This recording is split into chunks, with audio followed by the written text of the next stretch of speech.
Salga por la puerta de atrás y no mire atrás. Eso fue lo que me dijo el mesero con la voz temblorosa y los ojos llenos de miedo. No entendí de inmediato. Solo supe que algo terrible estaba a punto de ocurrir. 5 minutos después el sonido de los disparos retumbó en el bar y mi vida, la de una madre que solo vino a visitar a su hijo, cambió para siempre. Nunca pensé que una simple visita a mi hijo se convertiría en el principio de una pesadilla. Mi nombre es Elena Ramos. Tengo 68 años, soy viuda y vivo en un pequeño pueblo de Michoacán. Después de casi 2 años sin ver a Álvaro, mi único hijo, decidí tomar el autobús a Guadalajara para pasar unos días con él y su esposa Sofía. El viaje fue largo, pero la emoción me mantenía despierta. Llevaba en el bolso un frasquito con mole que yo misma había preparado, un regalo para Sofía, que siempre decía que mi comida sabía a casa. Cuando llegué a la terminal, Álvaro me esperaba. Pero algo en él había cambiado. Estaba más delgado con ojeras profundas, los ojos rojos como si no hubiera dormido en días. Me abrazó con fuerza, casi demasiado. Mamá, susurró, qué gusto verte. ¿Estás bien, hijo?, pregunté notando su respiración agitada. Sí, solo mucho trabajo, respondió, esquivando mi mirada. Fuimos directo a su casa, un departamento modesto en un barrio tranquilo. Sofía me recibió con una sonrisa sincera, pero sus manos temblaban al servirme café. Había algo raro en el ambiente, una tensión invisible que no supe nombrar. Durante la cena intenté mantener la conversación ligera. ¿Y cómo va el negocio de seguros, hijo?, pregunté. Sofía bajó la mirada. Álvaro dejó el tenedor y se pasó una mano por el cuello. Bien, regular, dijo. Han sido semanas complicadas. No insistí, aunque algo dentro de mí se apretó. Al día siguiente Álvaro me propuso salir a caminar. Vamos al pueblo viejo, dijo. Hay un bar muy bonito. Sirven cerveza artesanal.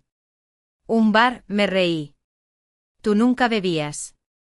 A veces es bueno relajarse, contestó. Llegamos al bar La Campana, un lugar antiguo con madera oscura y luces amarillas. El aroma a cebada y tabaco llenaba el aire. Todo parecía normal hasta que noté las miradas. 2 hombres en la esquina no apartaban los ojos de mi hijo. ¿Quiénes son?, le susurré. Clientes nada más, respondió rápido. No te preocupes. Pero su pierna se movía sin parar bajo la mesa. Estaba nervioso, demasiado. Cuando Sofía lo llamó por teléfono, se levantó diciendo, tengo que atender esto, ma. Regreso en 5 minutos. Y se fue. Fue entonces cuando el mesero se acercó, un hombre joven con acento del norte, mirada honesta pero asustada. Señora, dijo en voz baja, por favor, escúcheme bien. No diga nada. Cuando su hijo salga, usted debe ir al baño y escapar por la puerta de atrás. ¿Qué?, pregunté. Su hijo está en problemas y quieren usarla a usted. ¿Usarme? No entiendo. No hay tiempo. Por favor, confíe en mí. Me quedé helada.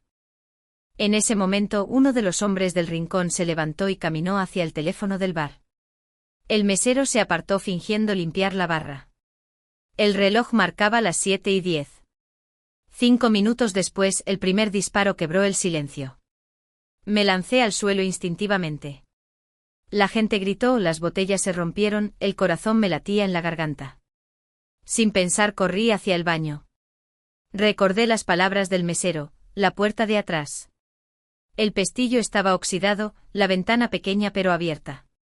Afuera se oían pasos, sirenas a lo lejos. Me trepé como pude, rasgándome la blusa.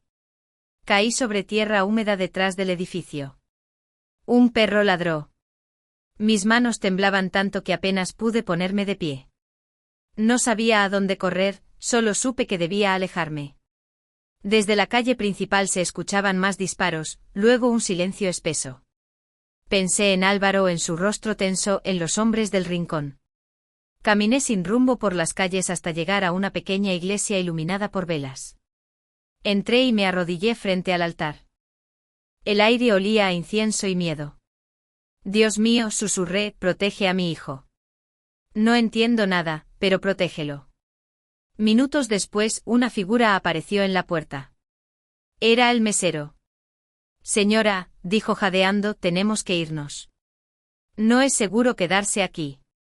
¿Qué está pasando?, pregunté con lágrimas en los ojos. Su hijo no es el que usted cree y hay gente que lo quiere muerto. Me quedé en silencio, paralizada. Afuera las sirenas ya estaban cerca. Aquel fue el momento exacto en que comprendí que la verdad que estaba por descubrir podría destruir todo lo que creía saber de mi familia. El joven mesero se llamaba Raúl. No tenía más de 30 años, pero sus ojos habían visto demasiado. Caminábamos rápido entre callejones oscuros mientras las sirenas resonaban detrás de nosotros. ¿A dónde me lleva?, le pregunté sin aliento. A un lugar seguro, respondió. Vivo cerca, en una pensión. No podemos ir por la carretera. Están buscándola. Buscándome. Raúl se detuvo, miró alrededor y bajó la voz. Porque su hijo firmó algo, señora, algo que la pone a usted en peligro. Esas palabras me atravesaron como un cuchillo. ¿Qué firmó Álvaro? Una póliza de seguro de vida. Su nombre está ahí como asegurada y el beneficiario es Sofía. Me quedé en silencio unos segundos. El eco de mis pasos se mezclaba con el latido de mi corazón. Eso no tiene sentido, ¿por qué haría algo así? Raúl apretó la mandíbula. ¿Por qué lo obligaron? Llegamos a una pequeña casa de ladrillo. Me hizo entrar por la cocina. Dentro, una anciana de cabello blanco rezaba frente a una vela. Raúl le dijo algo al oído y ella asintió sin preguntar. Me ofreció una manta. Siéntese, señora, respire. Yo solo podía pensar en una cosa, una póliza a mi nombre. Explíqueme todo, le exigí. Raúl se sentó frente a mí, frotándose las manos. Su hijo trabaja para una compañía de seguros, ¿verdad? Sí, desde hace años. Esa compañía es fachada. Detrás hay un grupo que falsifica pólizas y cobra indemnizaciones usando identidades de personas reales. Primero usaban nombres de desconocidos, pero luego descubrieron que era más fácil con familiares de empleados. A Álvaro lo presionaron. Le hicieron firmar un seguro con su nombre como asegurada. Dijeron que era parte de una campaña de prueba, pero en realidad planeaban simular su muerte para cobrar el dinero. Me llevé las manos a la boca. ¿Simular mi muerte? Sí. Fingirían un accidente con documentos falsos y Sofía, su nuera, sería la beneficiaria. Negué con la cabeza, temblando. Sofía no. Ella no haría eso. Es una buena muchacha. Raúl me miró con compasión. No lo sé, señora, pero los papeles ya están firmados y si usted desaparece, todos pensarán que fue un accidente. Por un instante el silencio se volvió insoportable. Afuera, los perros ladraban y el reloj del pueblo marcó las 9. ¿Dónde está mi hijo ahora?, pregunté.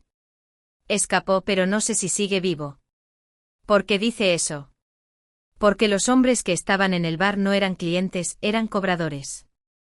Y cuando las cosas se salieron de control, lo persiguieron. Me cubrí el rostro. Las lágrimas salían sin control. Mi niño. Raúl me ofreció un vaso de agua. No podemos quedarnos mucho. Tienen contactos en la policía. Lo mejor es que descanse un poco. Mañana buscaremos ayuda. No dormí esa noche. Pensé en los años que Álvaro había pasado luchando por su negocio, en la ilusión que tenía de darme una vida tranquila. ¿Cómo había llegado a esto? ¿En qué momento el dinero lo había llevado al borde del abismo? A las 6 de la mañana golpearon la puerta. Raúl fue a mirar por la ventana y palideció. Son ellos. El sonido de un motor rugió afuera. Un coche negro se detuvo frente a la casa. 2 hombres bajaron con chaquetas oscuras. Por atrás, susurró Raúl. Rápido. Corrimos por un pasillo angosto que daba a un patio lleno de gallinas. La anciana abrió una reja que conectaba con otra calle. Dios la bendiga, hija, me dijo antes de cerrar la puerta atrás de mí. Corrimos hasta perder el aliento. En la esquina, un camión de carga viejo esperaba con el motor encendido. Suba, ordenó Raúl. Es de un amigo. Nos llevará hasta el límite del pueblo. Mientras el camión avanzaba entre caminos de tierra, yo miraba el amanecer teñido de rojo. Todo me parecía irreal. Raúl, ¿por qué me ayuda?, pregunté. Él suspiró. Porque hace 2 años mi madre también fue una de las aseguradas. Nunca volvió a casa. No supe qué decir. El camino nos llevó hasta un pequeño caserío. Raúl bajó primero y habló con un hombre de sombrero. Luego me ayudó a descender. Aquí estaremos a salvo por unas horas, dijo. Pero tiene que decidir qué hacer. Solo quiero encontrar a mi hijo. Entonces habrá que buscarlo donde todo empezó, en la oficina. Sus palabras me erizaron la piel. La oficina de seguros. Sí, ahí guardan los contratos, los nombres, todo. Pero entrar no será fácil. Me miró con seriedad. Si de verdad quiere salvarlo, tendrá que enfrentarse a esa gente. Miré el horizonte. En ese instante no era solo una madre asustada, era una mujer dispuesta a descubrir la verdad, aunque me costara la vida. El mediodía cayó con un sol ardiente y el polvo del camino se pegaba a mi cara. Raúl consiguió un coche viejo de un amigo, un sedán que apenas arrancaba. Nos dirigíamos a Guadalajara, de vuelta al punto donde todo comenzó. Yo llevaba el corazón encogido. Mientras avanzábamos, él repasaba el plan. Entraremos por el estacionamiento trasero. La oficina abre hasta las 6. Tengo un contacto que puede ayudarnos a pasar como clientes. ¿Y si nos descubren?, pregunté. Entonces no habrá vuelta atrás. Apreté el crucifijo que colgaba de mi cuello, el mismo que Álvaro me regaló cuando era niño. Para que nunca tengas miedo, me había dicho. Ahora entendía el verdadero peso de esas palabras.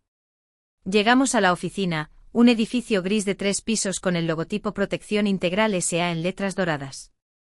Por fuera parecía una empresa seria, por dentro era un nido de engaños. Raúl me hizo ponerme unas gafas oscuras y un sombrero. Entré como si buscara una póliza, susurró. Yo hablaré con mi contacto. El aire acondicionado golpeó mi rostro cuando entramos. Detrás del mostrador, una joven sonriente nos saludó. Buenos días, ¿en qué puedo ayudarles? Mi madre quiere revisar un contrato, respondió Raúl con naturalidad. A nombre de Elena Ramos. La joven tecleó algo en su computadora. Sí, aquí aparece, dijo tras unos segundos. Póliza número 8745103. Beneficiaria, Sofía Martínez. Mi estómago se revolvió. Era verdad. ¿Puedo ver el documento?, preguntó Raúl. Tendría que autorizarlo el gerente. Mientras la empleada se levantaba, Raúl me susurró, el gerente es el problema. No podemos dejar que lo sospeche. Un hombre alto con traje impecable y sonrisa falsa, apareció tras la puerta de vidrio. Doña Elena Ramos. Qué gusto, dijo extendiendo la mano. Soy licenciado Castro, director de área, que la trae por aquí. Solo quería confirmar unos datos, respondí tratando de mantener la calma. Por supuesto, pase a mi oficina. Su tono era demasiado cortés, demasiado calculado. Entré detrás de él con Raúl siguiéndome. En el escritorio el hombre tomó una carpeta gruesa y la abrió.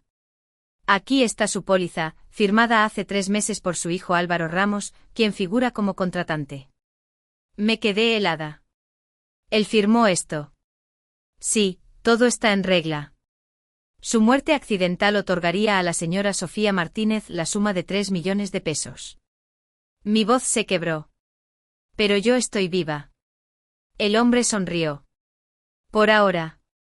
Raúl se movió instintivamente poniéndose frente a mí. ¿Qué quiere decir con eso?, dijo con voz tensa. Castro lo miró sin disimular la amenaza. Solo digo que las pólizas sirven cuando hay un evento. Y usted, señora, es un evento muy costoso. Saqué fuerzas que no sabía que tenía. Mi hijo nunca quiso esto. Oh, créame, lo quiso, replicó Castro con frialdad. Firmó todo para salvar su negocio, pero después se arrepintió. Por eso trató de huir. Sus palabras me hirieron más que cualquier bala. ¿Dónde está él? Su hijo, muerto probablemente. Raúl se abalanzó sobre el escritorio y lo tomó por el cuello de la camisa. Diga la verdad. Castro soltó una carcajada baja. La verdad no cambia nada. Todo está firmado. En unos días su póliza será procesada y su existencia borrada. Fue entonces cuando escuchamos pasos en el pasillo. 2 hombres armados entraron apuntando hacia nosotros. Raúl me empujó detrás del escritorio. «Corra, señora, por la ventana». Disparos, gritos, el vidrio estalló. Me lancé al suelo gateando hacia la salida trasera. Raúl se enfrentó a los hombres disparando con una pistola que no sé de dónde sacó. Escuché un quejido, luego silencio. Corrí, bajé las escaleras a toda velocidad.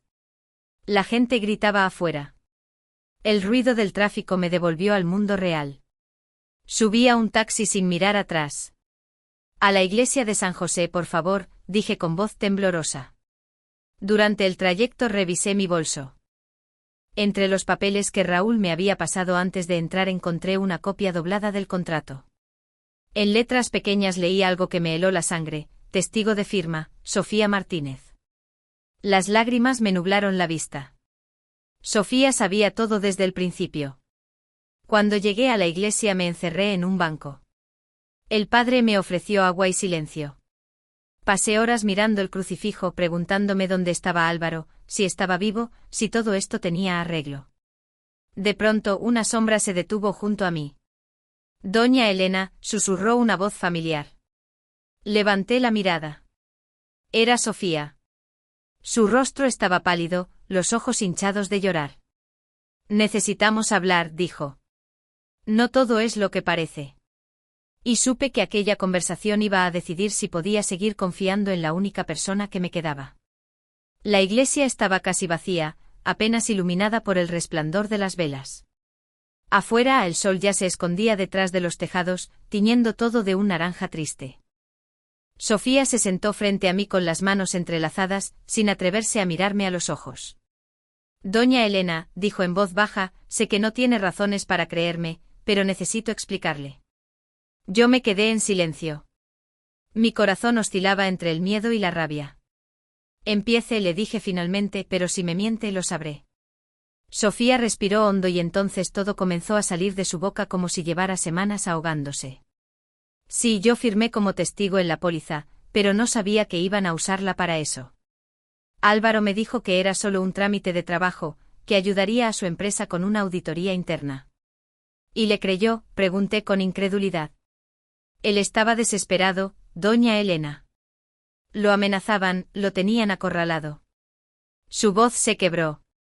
Me mostró una foto en su celular, Álvaro con una herida en la ceja sosteniendo un sobre. Esa noche lo golpearon frente a mí.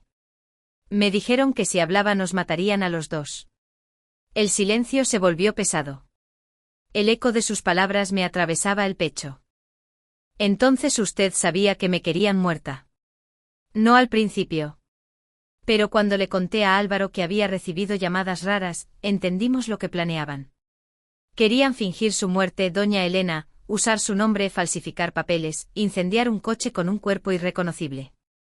Mis manos empezaron a temblar. Sentí un vértigo extraño, como si el suelo se abriera bajo mis pies. ¿Y por qué no me lo dijeron? Podrían haberme salvado de esto. Sofía rompió en llanto. «Porque él pensó que si usted no sabía nada, estaría a salvo. Algo salió mal. El dinero no llegó y ellos descubrieron que Álvaro había guardado copias de los documentos originales. Quería entregarlos a la policía, pero alguien lo traicionó». «¿Quién?». Sofía bajó la cabeza. «Uno de los socios, el licenciado Castro». Todo encajó. La sonrisa cínica de ese hombre, sus palabras venenosas, los matones. «Dios mío», murmuré. Raúl tenía razón. Sofía me miró con desesperación. «Ellos creen que Álvaro está muerto, pero no lo está». Esa frase me cortó la respiración. «¿Cómo lo sabe?». «Porque me llamó hace 3 noches, apenas unos segundos. Dijo que estaba herido, escondido en la sierra, que no confiara en nadie, ni siquiera en la policía». Mi corazón dio un vuelco. «¿Dónde exactamente?». «No lo sé». La llamada se cortó, pero me mencionó un nombre: San Miguel del Cerro. «Conozco ese lugar», dije sin dudar. Está a 2 horas de aquí. Sofía asintió limpiándose las lágrimas. Yo iba a ir, pero después del tiroteo en el bar pensé que ya la habían atrapado. Cuando vi las noticias creí que estaba muerta. Tomé sus manos. No estoy muerta, hija, pero sí cansada de tener miedo. Nos quedamos en silencio un largo rato. El padre pasó cerca de nosotros sin decir nada, como si entendiera que en ese banco se estaba decidiendo algo importante. Finalmente me puse de pie. Vamos a buscarlo. ¿Cómo? Preguntó Sofía con los ojos muy abiertos. Con fe y con lo que él nos dejó. Saqué del bolso la copia del contrato. En la esquina inferior había un número que no pertenecía a la póliza. Raúl lo había señalado antes de desaparecer. Este código puede ser la clave, me había dicho. ¿Qué es eso?, preguntó Sofía. Una pista, quizás la última. Esa noche nos quedamos a dormir en una habitación que el padre nos ofreció. Las paredes olían a madera vieja y cera. Sofía lloró hasta quedarse dormida. Yo, en cambio, recé no por mí, por mi hijo, por Raúl, que quizás había muerto en la oficina, y por todos los inocentes que aquella empresa había convertido en fantasmas. Al amanecer me levanté antes del alba. Afuera los gallos cantaban. Sofía seguía dormida. Tomé el rosario y lo guardé en el bolsillo. Cuando salí al patio, el padre me esperaba. Hija, lo que está por hacer es peligroso, me advirtió. Lo sé, padre, pero el peligro ya me encontró una vez. No pienso esconderme. Él asintió y me entregó una pequeña cruz de madera para su hijo. Si lo encuentra, dígale que el perdón también salva. A media mañana, Sofía y yo tomamos un autobús hacia el norte. El paisaje se transformaba en montañas verdes llenas de neblina. Cada curva me recordaba que me acercaba no solo a la verdad, sino también al fin de mi inocencia. Sofía miraba por la ventana en silencio. Doña Elena, dijo de pronto, ¿y si todo esto termina mal? Entonces al menos sabremos la verdad, respondí. El viento golpeaba el vidrio y sentí que mi vida, esa que siempre había sido tan sencilla, se convertía ahora en una guerra entre la fe y la culpa. Mientras subíamos por el camino de tierra, pensé en las palabras del mesero aquella noche: salga por la puerta de atrás y no mire atrás. Por primera vez entendí su sentido. A veces escapar no es huir, sino seguir viva para encontrar la verdad.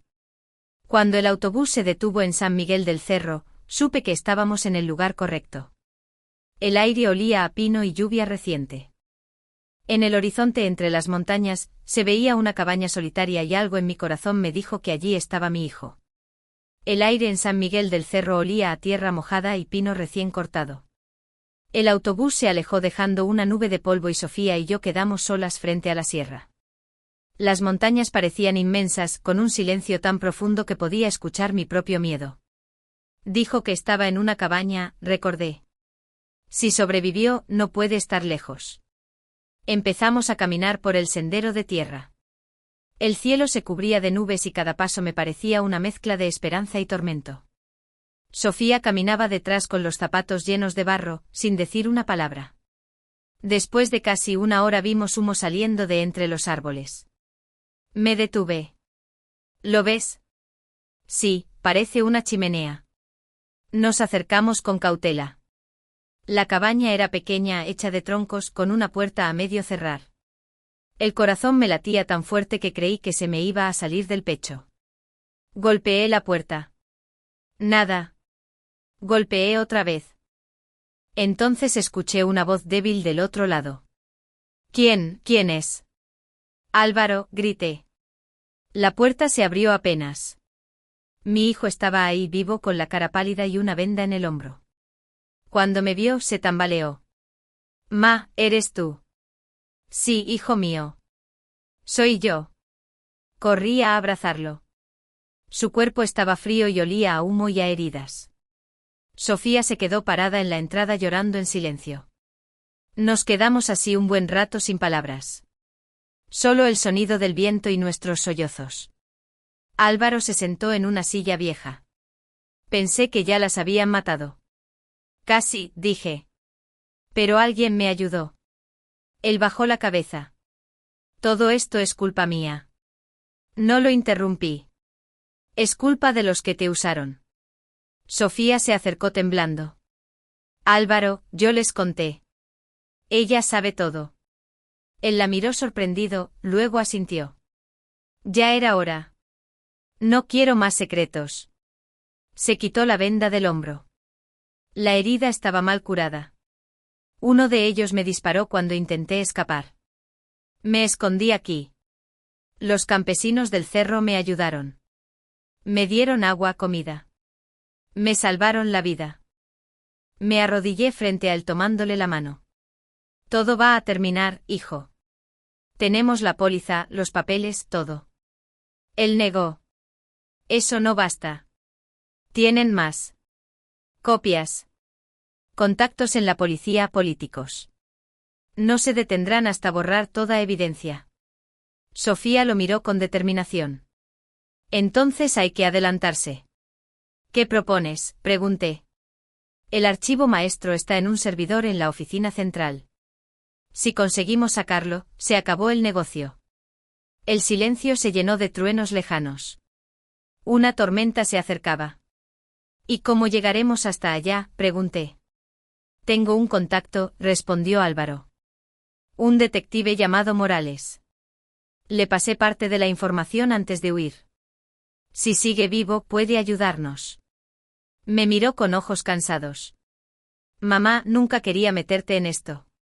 Te juro que todo empezó por protegerte. Protegerme fingiendo mi muerte, le dije con la voz quebrada. Me amenazaron con matarte de verdad. Pensé que si creían que estabas muerta, te dejarían en paz. El dolor se me clavó como un cuchillo. Quise gritarle, pero vi su mirada. No había maldad, solo culpa. Eres mi hijo, dije al fin, y no voy a dejarte solo. La lluvia comenzó a caer golpeando el techo de zinc. Sofía encendió una lámpara de aceite. La luz temblorosa llenó la habitación de sombras. Álvaro sacó una caja de madera de debajo del piso. Dentro había documentos, fotos y una memoria USB. Aquí está la prueba, dijo. Todas las pólizas falsas, las transferencias, los nombres. Tomé la memoria con cuidado, como si fuera algo sagrado. Entonces esto acaba mañana. Vamos a entregarla al detective. Álvaro asintió. Pero si algo me pasa, prométeme que no se detendrán. No digas eso, le pedí. Promételo. Lo hice. Pasamos la noche allí, escuchando el sonido del agua golpeando el techo. Por primera vez en mucho tiempo sentí que aún había esperanza. A la mañana siguiente salimos temprano. Álvaro, aunque débil, insistió en conducir.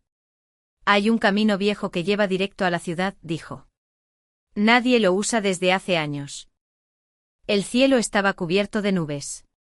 Todo parecía suspendido como si el mundo contuviera la respiración. A medio camino, un auto negro apareció detrás de nosotros. Nos siguen, dijo Sofía pálida. Álvaro aceleró. La lluvia empezó a caer con furia. Las ruedas patinaban en el lodo. Sujétense, gritó. Un disparo rompió el cristal trasero. Sofía gritó. Me agaché instintivamente. No puedo más, exclamó Álvaro. En ese instante una camioneta cruzó el camino desde un costado bloqueando el paso. De ella bajó un hombre con una pistola, el licenciado Castro. Se acabó el juego, gritó bajo la lluvia. Entréguenme la memoria o los entierro aquí mismo. Álvaro bajó del coche con las manos en alto. Déjalas ir. Yo soy al que buscas. Castro rió. Ah, muchacho, todavía crees que puedes negociar. Yo bajé también apretando el crucifijo. Sofía me siguió empapada, con el rostro decidido. El trueno iluminó la escena. No tiene que terminar así, dije. Entréguese. Castro escupió al suelo. Usted es solo una firma en un papel. Y entonces sonó otro disparo. El cuerpo de Castro se tambaleó hacia atrás. Detrás de él, entre los árboles, apareció un hombre con chaqueta oscura, el detective Morales. Bajen las armas, gritó. Policía. Todo ocurrió en segundos.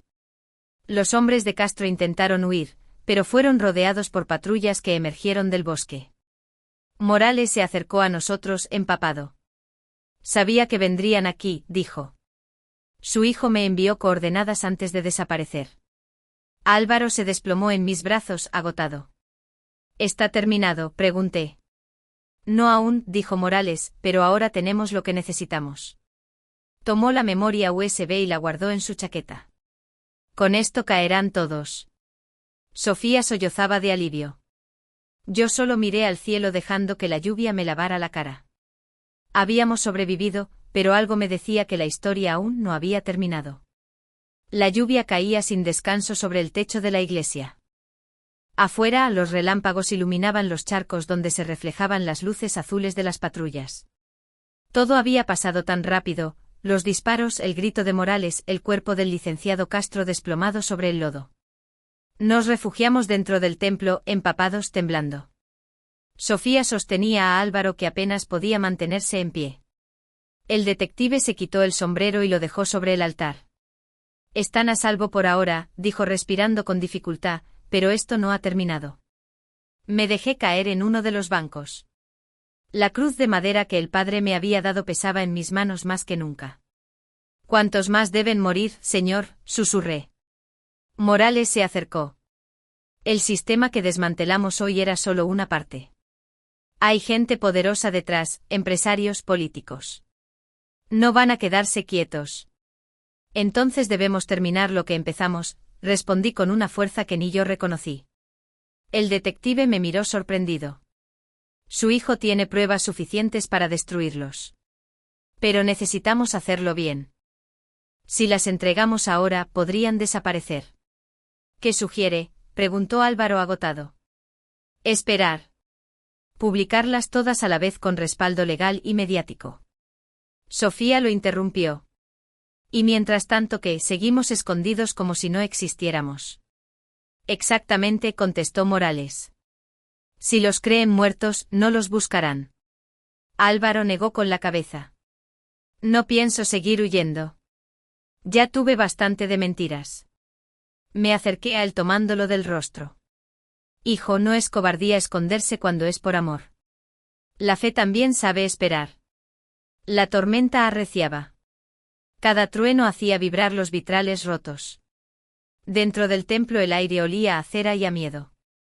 Morales encendió un cigarro, aunque el humo se perdió rápido entre los rezos lejanos.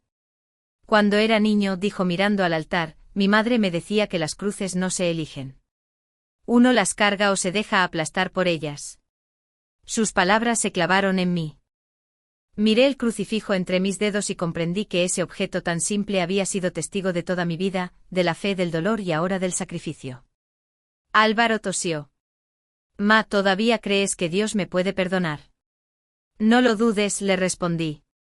Si el perdón no existiera, tú ya estarías muerto. Él sonrió débilmente. Entonces por primera vez creo que entiendo lo que significa vivir.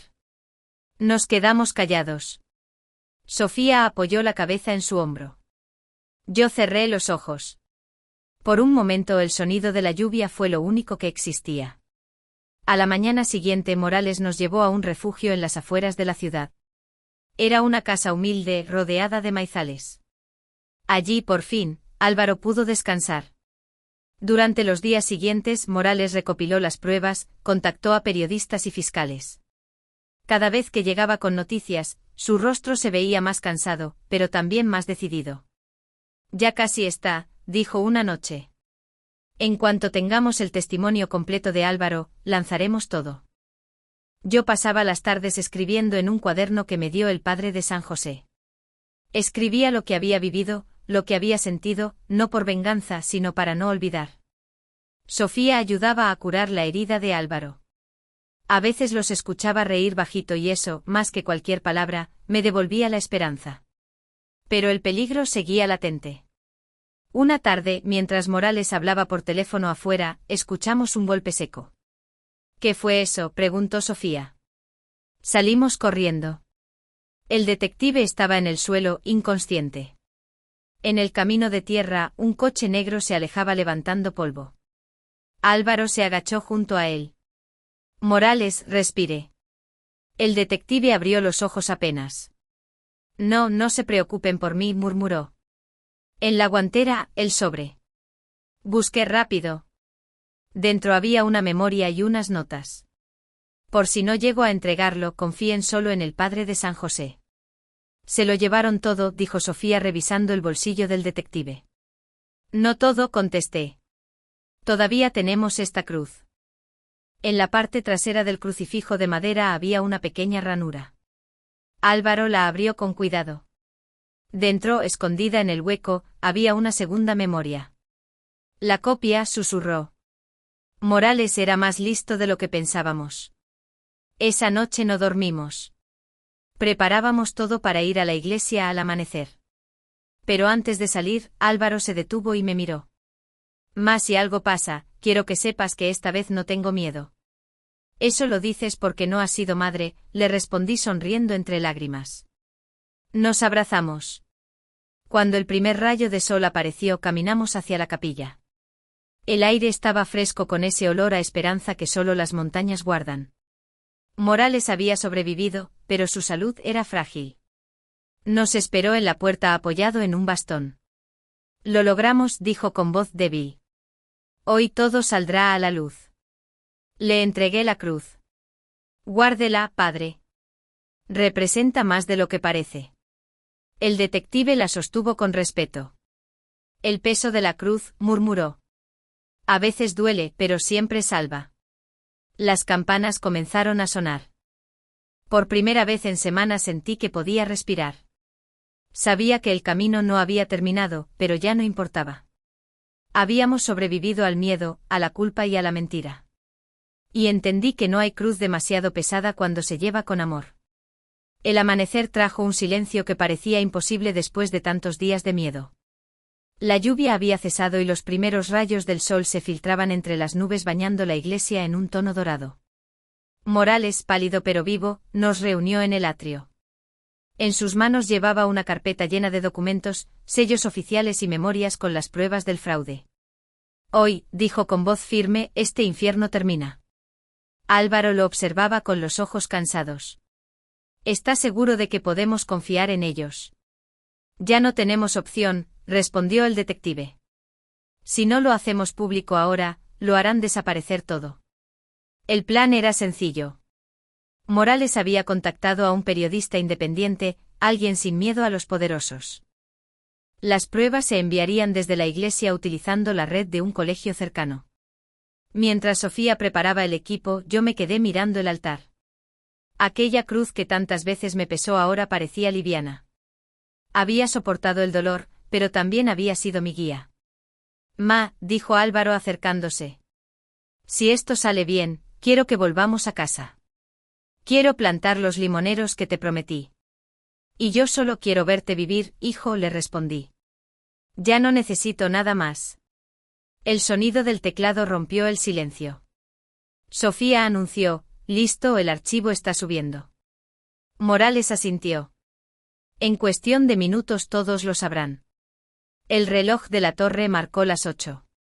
En ese instante el teléfono del detective vibró. Lo contestó en alta voz. Una voz nerviosa se escuchó al otro lado. Lo lograron. Está en todos los noticieros. Los arrestos ya comenzaron. Morales sonrió cerrando los ojos. Por fin, susurró. Sofía rompió a llorar abrazando a Álvaro. Yo los miré sintiendo que el corazón se me abría. 5 minutos después, dije en voz baja. ¿Qué?, preguntó mi hijo. 5 minutos después de subir el archivo, el mundo cambió. El detective encendió la radio. Las noticias hablaban de una red de fraudes millonarios desmantelada gracias a pruebas filtradas desde una fuente anónima.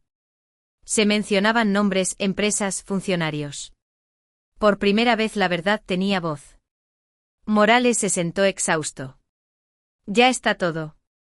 Ustedes pueden empezar de nuevo. ¿Y usted?, le pregunté. Yo seguiré. Siempre hay otra cruz que cargar. Nos despedimos con un abrazo largo, no de héroes, sino de sobrevivientes. Semanas después regresamos a Michoacán. El pueblo seguía igual, los mismos perros dormidos en la plaza, el mismo olor a pan recién hecho. Pero algo en nosotros había cambiado. Álvaro abrió un pequeño taller mecánico sencillo pero honesto. Sofía lo ayudaba en la oficina. A veces los veía reír entre grasa y papeles y sentía que la vida, pese a todo, seguía dándonos segundas oportunidades. Una tarde, mientras barría el porche, llegó una carta sin remitente.